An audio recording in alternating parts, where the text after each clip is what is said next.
All right, so move on to the next segment. I'll be sharing my NFC mid-season report card grades. So for anybody that follows the podcast, in the last few episodes, I shared my AFC mid-season report card grades for all 16 teams in the AFC conference. This week, I'll be doing the same, giving my mid-season report card grade for all 16 teams in the NFC conference. So I'll be going by division in the NFC. Starting off with the NFC East, the Philadelphia Eagles deserve a letter grade of an A+. The Philadelphia Eagles are looking like a phenomenal football team, one of the best teams in the NFC this NFL season.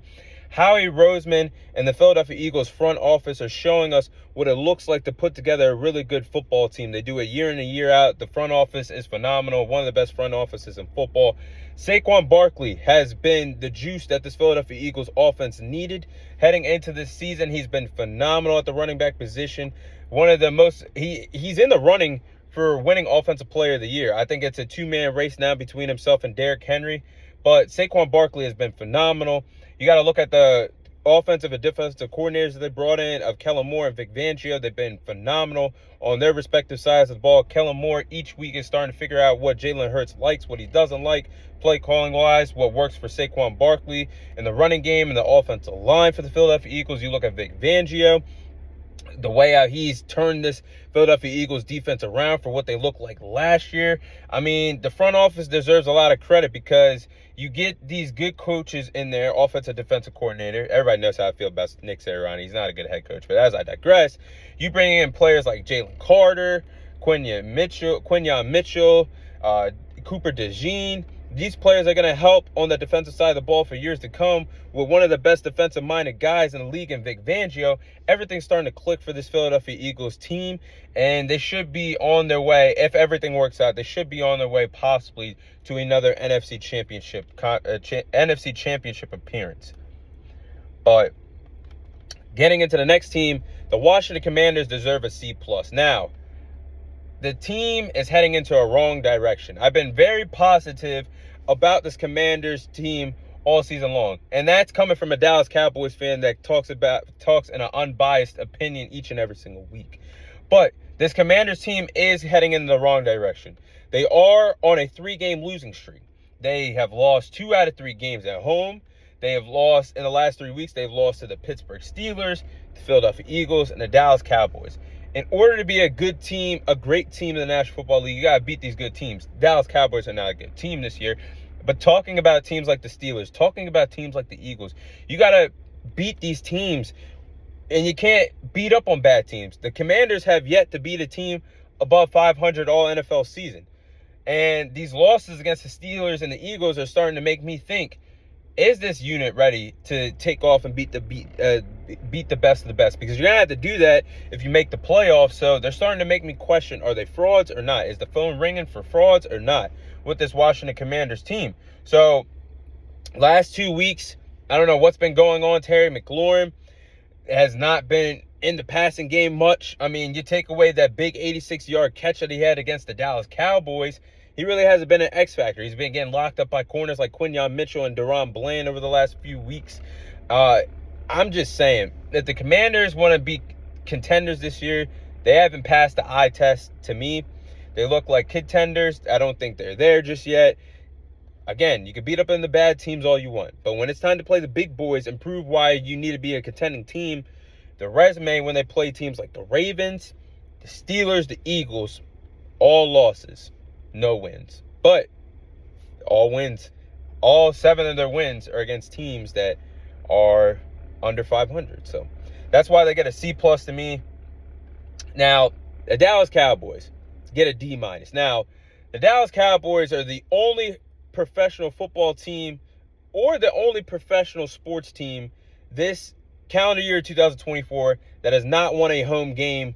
And that's sad to say. Jake Paul has won a damn boxing fight in the Dallas Cowboys stadium before the Dallas Cowboys won a home game this season. So that's disgusting, despicable, disgraceful. But they've been embarrassed at home all season long by the Saints, the Ravens, the Lions, the Eagles, the Texans. Even though that Ravens game came down the wire, that fourth quarter was 28-6. So I'm counting that. They got the beat down by all these teams at home this year. Not winning a home game. That's not sitting well to me. And talent hasn't shown up to play all year long. Yeah, the roster isn't as elite as what it was over the last few years. Only went 12-5 3 years in a row, but damn it, this team should not be in the position that they are in right now. Now, Dak Prescott played horrible before the season-ending injury, the hamstring injury. Wide receivers, other than CeeDee Lamb, cannot create separation. Turpin is starting to break out, but being a wide receiver that can create separation on a weekly basis when you need him to, no, I'm not buying it yet. Jalen Tolbert hasn't played well creating separation. He's been inconsistent. Missing Brandon Cooks has been a big problem for us offensively. And Trayvon Diggs hasn't played well through the injuries. I should say Trayvon Diggs hasn't played well, and we've been through a lot of injuries on the defensive side of the ball. Having Micah Parsons and DeMarcus Lawrence on the IR during the season, but being 4-7 at this particular point in the NFL season, after going 12-5 for 3 straight NFL seasons with nothing to show, no NFC championship appearances, no Super Bowls, it just feels like a punishment. And we're being a laughing stock. We've been the laughing stock for all NFL fans around the world all season long, so we get a D-. Now, the New York Giants get a fat F-. Now, the Giants have been one of the worst teams in the National Football League. Several things have gone wrong with this New York Giants team. Daniel Jones, their franchise quarterback, just got released last week. And the story of that is I had a troller, I don't know if it was a troller or a Daniel Jones supporter, gave me a 10-paragraph message on our YouTube account about how it's not Daniel Jones' fault the Giants are in this position. But Daniel Jones deserves 75% of the blame of where the Giants are this year. I don't care. He does. But Brian Daboll, it just seems like I vouched for him last week to continue to being the Giants head coach and for him to keep his job. But I think he lost the locker room. And you could tell players like Malik Neighbors was very frustrated after that belt-to-ass treatment that they got by the Tampa Bay Buccaneers at home. And I don't know if they are one quarterback away right now. Maybe they are one quarterback away with this roster. Maybe it is a new head coach that is needed. But with them being 2-9, there is zero evidence to me that there is hope on the way for this New York Giants team. A dramatic change must be needed for them this NFL offseason. Now, let's get into the NFC North. The Detroit Lions. The Detroit Lions get an A+ to me. They've been the best team in the National Football League, even though Kansas City is 10-1. Give me the Detroit Lions. I'm claiming them to be the best team in the National Football League as of today. 10-1, you can't tell me they're not. I mean, they can do everything right. They can pass the ball well offensively, run the ball well with the Sonic and Knuckles combination of Montgomery and Gibbs. They can pass the ball well with Jared Goff. They have fully bought into Dan Campbell's message. What he's been laying the foundations for the last several years in Detroit. They've been dominant on both sides of the ball. Ben Johnson deserves his credit, but Aaron Glenn deserves his flowers as well. He has this defense playing at a whole different level of what they've looked like over the last few years in Detroit. So both Ben Johnson and Aaron Glenn deserve their credit. The Lions have outscored, a stat right here, the Lions have actually outscored their opponents 53-0 in the second half of their last 3 ball games. They are the biggest threat in the NFC. I wouldn't be surprised they find themselves in the Super Bowl. We might really want to talk about the NFC Championship that could possibly happen between the Lions and the Eagles. So, Lions have done everything well. A+ to me. Minnesota Vikings. The Vikings get an A+. The Vikings find themselves at 9-2 with so many injuries heading into the NFL season. I have my doubts about this team, and even with heading into the season without having J.J. McCarthy for the entire season with Sam Darnold starting, I definitely had my doubts. But Sam Darnold was one of the biggest surprises this NFL season. Brian Flores, as a defensive coordinator, has really changed the dynamics of this defense. They're creating turnovers, and he's a real reason why when you play the Minnesota Vikings defensively, you have a big problem on Sundays. And I'm liking what I'm seeing from this team overall. They can show me they can do a lot of things on both sides of the ball. I'm liking Aaron Jones running the ball with the Minnesota Vikings. I'm liking the job that Sam Darnold has done.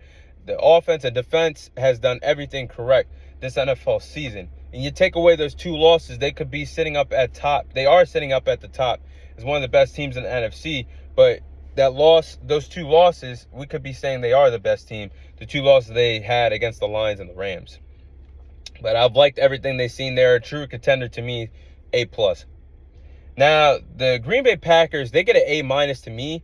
They have won 7 out of their last games. They are hot as a forest fire right now. But Jordan Love has not been the same quarterback that he once was last year. I mean, the tremendous turnaround that he had in the second half last year, I'm not really seeing that this year. He has regressed a little bit, and he's been banged up, and he's been sidelined due to injury. So that has played a factor. But receivers like Jaden Reed, Romeo Doubs, and Christian Watson could be playing better. The Packers have really leaned on Josh Jacobs in the running game. I'll be getting to that later on in the episode, but they really leaned on the running game this season. But I got to say, they get an A+ for winning those games with Malik Willis in the lineup, someone that didn't even look impressive at all when he got the chance to be the starting quarterback for the Tennessee Titans over the years. But he's done a great job with being in the lineup when Jordan Love was banged up. And they won their games when he was hurt. So definitely A- to me. Chicago Bears get a D. The Chicago Bears, this team once upon a time was 4-2. What the hell happened? Now they find themselves at 4-7 on a 5-game losing streak. Everybody thought, oh, we bring in a quarterback, things are going to change. Let's replace Justin Fields with Caleb Williams. No, the problem is still the offensive line. The problem is still the coaching staff. Nothing has changed. You gave Caleb Williams a great start, building a team around him, getting these offensive weapons of Keenan Allen and Odunze from Washington. So they've lost so many games that they should have won. They're a team, to me, that has failed to finish in the fourth quarter. And it's shown on their resume of some of their losses they've experienced this year. The Hail Mary loss on the road against the Commanders. If you had your players locked in, you would have won that game. The blocked field goal against the Packers towards the end of the game. Got to finish. And even though they came all the way back in that game against the Vikings, scoring a last-minute touchdown, converting on the 2-point conversion, making the field goal, you got to finish in overtime to win these ball games. Every game, every week matters. So I've seen inconsistent play from Caleb Williams throughout the season, and he is getting better. But I've seen too much inconsistent play from him. I'm not seeing the same player that's seen at USC that was a former Heisman Trophy winner. This team isn't it. And it shows because you start 4-2, then you play some real competition and drop to 4-7 on a 5-game losing streak. Now, you once were in the race with the other top-tier teams in your division like the Packers, the Vikings, and the Lions. But now you've fallen completely out of the race. You fired your offensive coordinator. You're out of options at this point to me. So I've been disappointed with this team. D has to be. And I have to say, coaching staff's got to go after this season. You got your franchise quarterback, Caleb Williams. You ain't replacing him. If you could just flip some of these games that I'm looking at, they would have a record of 7-4. So definitely coaching's got to go at this end of the season. They got to find the right coach to lead the way. Now let's get to the NFC South. The Atlanta Falcons get a B-. The only reason why they really get a B- is for being the divisional leaders in the worst division in the NFC. That is bad to say. But the Falcons, they've just been inconsistent at times, you know? I feel like they should have a better record than 6-5 with the roster that they have this year. They finally found the quarterback. They finally got talent on the defensive side of the ball. I think they should be playing much better with the roster that they have. Unless something dramatic happens, I expect them to win this NFC South. They already have the lead in this division. They've already beaten the Bucs head-to-head twice this year in the NFC South. But the rest of the season, I think they got to work on how to be a good team heading into the playoffs, because you're going to have a home game winning the NFC South, most likely, against a top-tier wildcard team. So you got to work on how to get better, what to work on, and how to close out ball games in order to be a threat come playoff time. But they get a B- only because of the work that they've done in their division. Now, Tampa Bay Buccaneers, they get a C+. Injuries have hurt this team. Now, Chris Godwin being hurt, Mike Evans missing time, it's hurt the team offensively. But Baker Mayfield has done everything that he could at the quarterback position. He's really having a phenomenal second half to his career as he's really starting to really mature as a quarterback in the National Football League. I mean, Baker Mayfield is showing last season wasn't a fluke. He has 24 passing touchdowns, 9 interceptions, and still has this team competing in the NFC despite the injuries that they went through this year. So, gotta say, they still do deserve my credit and deserve a C+ at best. The New Orleans Saints deserve a F-. Now, the Saints start off the season at 2-0, and I remember they had the entire league fooled, including myself, that believed at the time they were a top 5 team after blowing out the Panthers and the Cowboys in the first 2 weeks. I thought this team was here to stay with the veterans that they got. But they now they find themselves at 4-7. They watched the franchise basically collapse. They fired their head coach, Dennis Allen. They also traded away their star corner, Marshawn Lattimore, that still has a lot left in the tank. And there's a lot of questions for sake of the future, because you got a lot of veteran players still on this roster, like Derek Carr, Alvin Kamara, Demario Davis, Chase Young. There's so many veterans still on this list. And right now, they might be sitting around negative $81 million in cap space.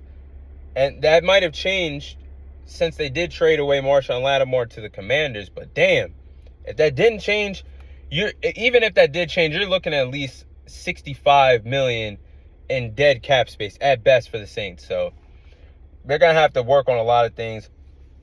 Carolina Panthers deserve a D-. Now, one of the bright spots this season for the Panthers was finessing the Dallas Cowboys, trading Jonathan Mingo to the Cowboys for a 4th-round pick. I will give him credit for that. But as expected, this team would struggle. And the only bright spots really for this team has been Chuba Hubbard at the running back position. Even though my struggling fantasy team this year, he has been one of the bright spots for my fantasy team. He's been actually a really good running back this year for the Panthers. J.C. Horn, their cornerback, has been pretty good all season long. So they had some bright spots, but despite that, despite Bryce Young, the former first overall pick in the 2023 draft, being benched by Andy Dalton earlier in the season, you can tell he's starting to settle in as a starter. He looks more comfortable, more confident over the last 3 games. And he gave Patrick Mahomes a run for his money this weekend in the National Football League. Even though they lost by 3 points against the reigning defending Super Bowl champions, I'm liking what I'm starting to see from Bryce Young. He's starting to settle in, mature. So I hope things work out in his favor. Now, final division, the NFC West. I got to say, the Cardinals deserve a B-. Now, they have personally over-exceeded my expectations. I didn't think the Cardinals would be this good this year, to be honest with you guys. But they're staying alive in a NFC West race that is open for any of the 4 teams to win. Kyler Murray looks focused this year, even though he signed a massive Call of Duty endorsement deal. He looks focused. Jonathan Gannon, in his 2nd season as the head coach, has this team locked in. They're doing the best that they can. I'm liking what I'm seeing from this Cardinals team. They're getting better week by week as season goes on. Seattle Seahawks deserve a B- to me. Just like the Cardinals, they're finding a way to stay alive in this NFC West race. Now, Mike Macdonald has had his ups and downs as the season's going on in his first year being an NFL head coach. They started off 3-0. They lost a good amount of games. Now they find themselves at 6-5. But a quarterback like Geno Smith, somebody that said a few weeks ago on the podcast they might want to consider benching, he's looked pretty good. I mean, he's looked pretty good. He's helping the Seattle Seahawks win games. 2 back-to-back impressive rivalry victories against the 49ers and the Cardinals, helping them be in the race for the NFC West. So they got a lot of talent to be consistent. I think this team really has a chance to win the division. So they get a B-. The Rams, to me, also get a B- as well. They still have a chance to go on a similar run of what they did last year, starting off slow at 3-5, making the playoffs at 9-8. They have the same chance to do that this year. But they still are my pick to win the NFC West. I said that a few weeks ago. The only problem with this team is the defense. The defense has a problem slowing down these top-tier offense that I'm seeing them match up against, like the Dolphins. Had a hard time slowing them down a few weeks ago on Monday Night Football. A few nights ago on Sunday Night Football, had a really hard time trying to slow down Saquon Barkley and that Eagles offense. I mean, really nobody in the league has this year. But you got to do those things against these top-tier offenses in order to give your offense a chance to win these ball games and not for the offense to always have to play catch-up, because if you go pass happy, that really doesn't work out for you. And even though Kyron Williams, their running back, has struggled all season long, fumbling the ball, I don't think having your defense not getting stops, getting your offense fresh to put up points and get defensive stops, that's not a good ingredient. A good recipe for success, I should say, for the Rams to win ball games. Now, 49ers get a C-. Now, the 49ers have looked like an average team this year, I hate to say. And I get it, they haven't been healthy all season long. Brandon Ayuk gone for the year, torn ACL. Deebo Samuels has missed time. George Kittle has missed time. Christian McCaffrey has missed time. Brock Purdy has missed time. But great teams find a way to stay afloat even when your star players are banged up. I mean, Packers have won games when Malik Willis had to go. There's so many scenarios where teams have not been 100% and still found ways to win. So I'm looking at this 49ers team. They don't look like the team that they normally do. And really, there's no difference makers right now for this team on either side of the ball. Even though Christian McCaffrey is back in the lineup, to me, he doesn't look as explosive as what he normally looks. And looks average because he missed a lot of time this year with this injury. So those are my thoughts on the 49ers. I'll say that for a different day. I will say that for a different day. But those are my thoughts on every single NFC team. And that's my NFL mid-report card grades for every NFC team this NFL season.